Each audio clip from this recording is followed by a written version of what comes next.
Growing up in Auckland, being the smallest in all my classes, man, I always used to get bullied. And one time I got bullied so bad, one of the kids put me in a full Nelson. They grab you behind your neck and wrap your arms up so you pretty much can't defend yourself. And he just started going to town on my stomach, on my abs, dropped me in the bathroom. I remember falling to the ground, winded, couldn't breathe. Kids are laughing at me, no one sticking up for me. And yeah, it was just rough. I didn't want to be there. I told my mum that I'm not going back. I didn't know what to do. I felt so helpless. I felt so vulnerable. And I hated that feeling. But my friend, his dad did jiu-jitsu, and my friend's dad invited me and my friend down to the gym to join in on the kids' classes on a Sunday. And that was my first pretty much exposure into, I guess, martial arts. So I was like, okay, I could get into this.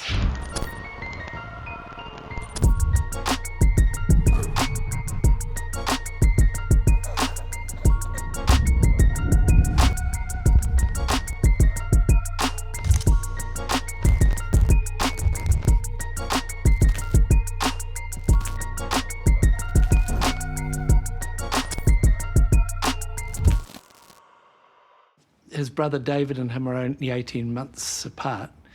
It was like growing up with two puppies in the house. A lot of play fighting, which I used to participate in until they got too big and someone was going to get hurt, me, when we had to ban it. But they're very sporty. They played soccer, both of them. Kai started when he was a 4-year-old and was this brilliant little soccer player. And so the boys played every code that they could. And, you know, right from 4.5 started playing soccer. But they were soccer players, they were touch, they were snowboarders, they were skateboarders, rollerbladers, you know, they were mountain bikers. They were into everything. I know he's a good sportsman and he's got focus. He had his first fight, which was in the YMCA in Auckland, and won in 30 seconds, knockout by a leg kick. And he got the bug. He realised that this is what he wanted to do.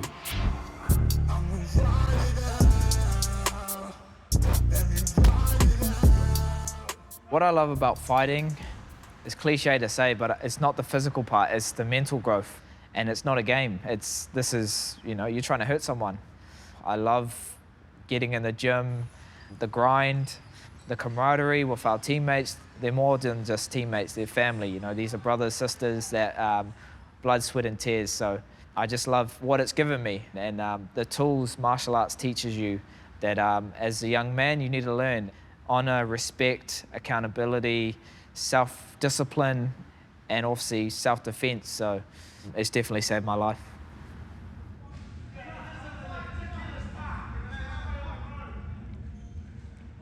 Kai's one of my closer friends, not just in the gym, but in general. I met him years ago. I think he would have only been like 15. I met him at a wrestling tournament. He was like, I'm not gonna go to university, I'm gonna go to Thailand, I wanna buy a one-way ticket, I wanna make it work. And I remember like thinking to myself, like a couple years older than him, like, this guy's really inspiring, you know, like it's crazy what he was doing. And he actually done that, like later on in that year. It took me a couple of years later to do something like make a leap of faith like that.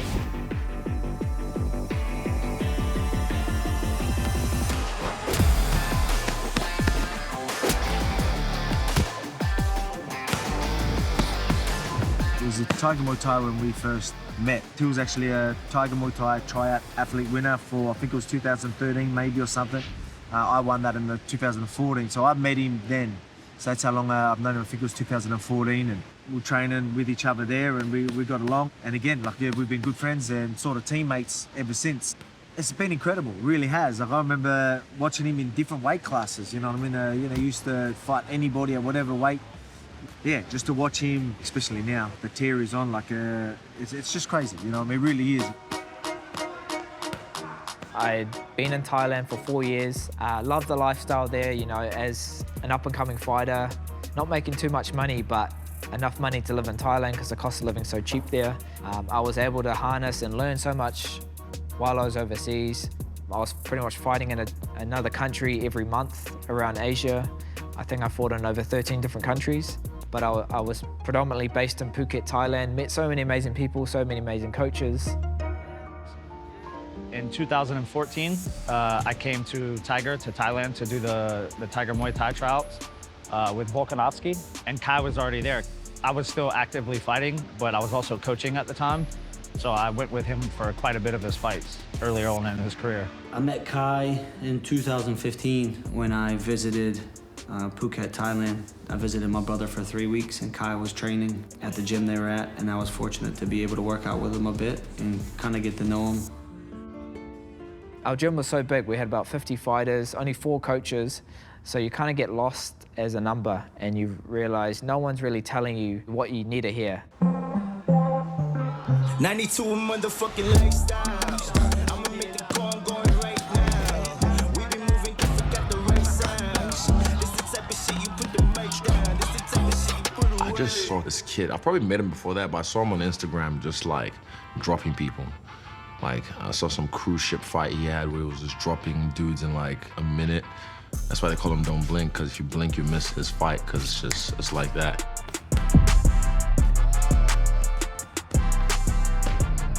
Since the beginning that I've known him, he was very tenacious. He was, always driven, always professional, and always worked very hard. So it's not surprising to now be at this point.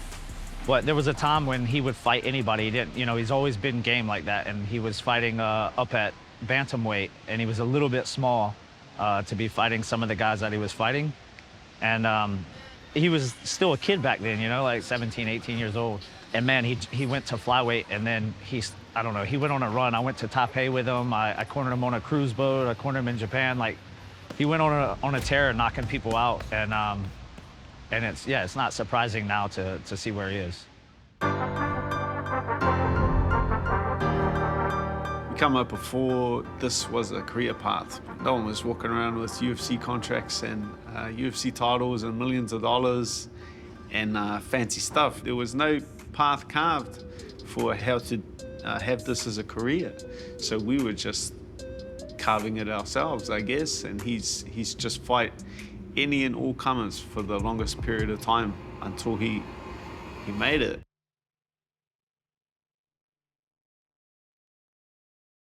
Tell me what you want, tell me what you want, tell me what you want, baby, tell me what you want. I like it like that, I like it like that, I like it like that, I like it like that. While I was training in Thailand, Eugene would go to China with Israel and Brad, and then on their way back, they would stop in Phuket and train with us at Tiger Muay Thai. And just the week or 2 weeks that they were there, I would learn so much, and I would love the training. And I'd been in Thailand for 4 years. I was getting too comfortable. My love for the sport was still there, but I needed a proper head coach that was going to tell me what I needed to hear and pretty much put a boot up my ass and tell me, turn up, make myself more accountable. After I lost in Japan, I messaged Eugene and I said, hey bro, I want to move back home. Can I come train with you guys? He said, the door's always open. And then I said he's welcome. If he wants to make the move, he's welcome. I wouldn't be where I am today if I didn't do that. So yeah, 2016 is when I made the move back home. I'd just done The Ultimate Fighter. I didn't get picked up to the UFC, that's why I fought in Japan.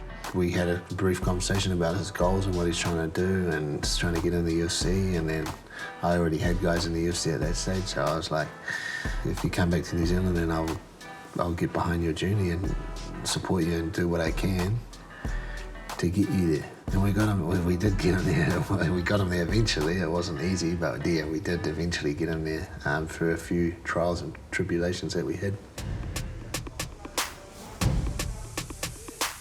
Yeah, you just gotta like pop this up. Nice step. Shoulders back. Yeah. And then you swap it. Took me 2 years. So 2 years fighting in China, fighting in Australia. I got on a 5-fight win streak, and then eventually I got picked up for the UFC. So the way Eugene surprised me on my announcement into the UFC, he actually got Israel to ask Dana to make me a video. So Israel just fought in the UFC. I think he'd fought once or twice in the UFC, and he told Dana, you need to get my teammate in the UFC. Kai, he's been on The Ultimate Fighter, and then pretty much Dana White said, yep, we'll sign him. And then that Tuesday, the next week, I came to the gym We just finished training, and then they put a TV in the middle of the gym, and they said, oh, it's just a thank you video for all the teammates that helped with this camp for Israel. And I was sitting on the mat, and then Dana White popped up. What's up, Kai? Dana White here. Congratulations. You are in the UFC, brother.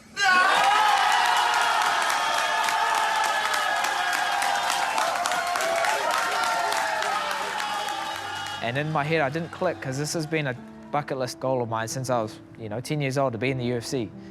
And then it didn't really register until I got up. Eugene hugged me and he said, bro, you're finally in. And then I started, tearing up, and I couldn't hold it back, all this raw emotion, just because I worked so hard for it. And the best decision I ever did was come to City Kickboxing and be based out in New Zealand. In 2018, I made my debut in Adelaide. I remember 50 of my friends and family all flew over to Adelaide to watch my debut, and then ended up winning, and I won Fight of the Night, so I got a 50K bonus. New Zealand's own Kai France, who climbs the octagon fence. And when you make it to the UFC, you really do appreciate it, because what you've had to come from, man, it's a different world. But the exciting thing is, this is just the beginning.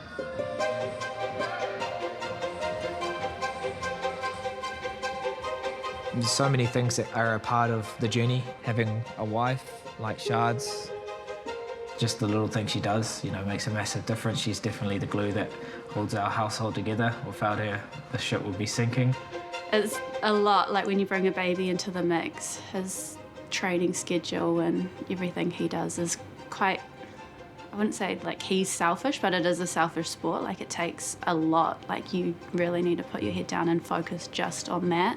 I guess when you are a mum, like mums will understand this, like when you're in the middle of it, like you just find some like inner strength and just pull it out of nowhere. Like you're exhausted, you're shattered, and you don't have help around you, but you can't switch off. There's like a little baby that needs you. So regardless of how you're feeling, you just got to push through, and just remember that it is all worth it. I wouldn't be where I am if I didn't have her in my corner. If she wasn't by my side, it just wouldn't work. Having my son, having more purpose, having someone to provide for, and someone that's looking up to me and seeing everything I'm doing, being the best version at home, the best Kai, the best husband, the best father, is translating into the gym, being the best athlete and the best fighter. So there's pressure on me, but I step into that role and I just own it.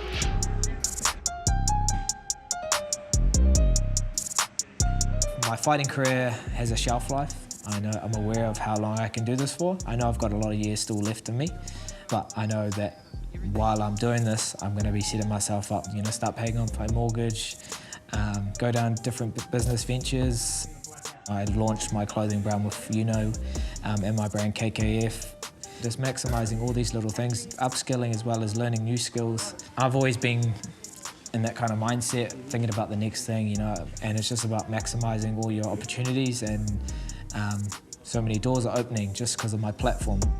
He talks to me every day, like tells me his next plans, like what he's got on tomorrow, and he just always is like, oh, I love doing this, I love getting more work because it means that I can like look after you guys. He tells me constantly like he just wants us to have the best life and how much he cares. So I even say to him sometimes like, babe, like that's too much. Like I'm from the far north, I did not grow up bougie at all, so like, babe, I think I'll be fine if you don't do this. But no, he just honestly wants like the best, and he wants us to feel that, and we definitely do.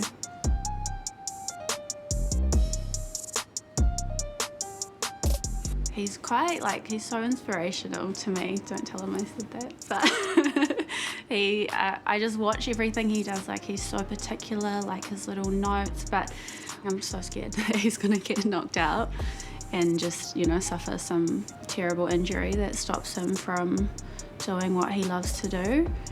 But yeah, I try not to think about that too much, because obviously I can't control the outcome of his fights. 2 weeks after my son was born, I went over to Fight Island. I was away for 6 weeks. Leading up to the fight as well, he was living in his gym, so we'd been apart quite a bit. You'd have to continually go out and fight these murderers. guess doing it for the next generation that are looking at me and knowing, okay, if he can do it all the way from Aotearoa, New Zealand, why can't I?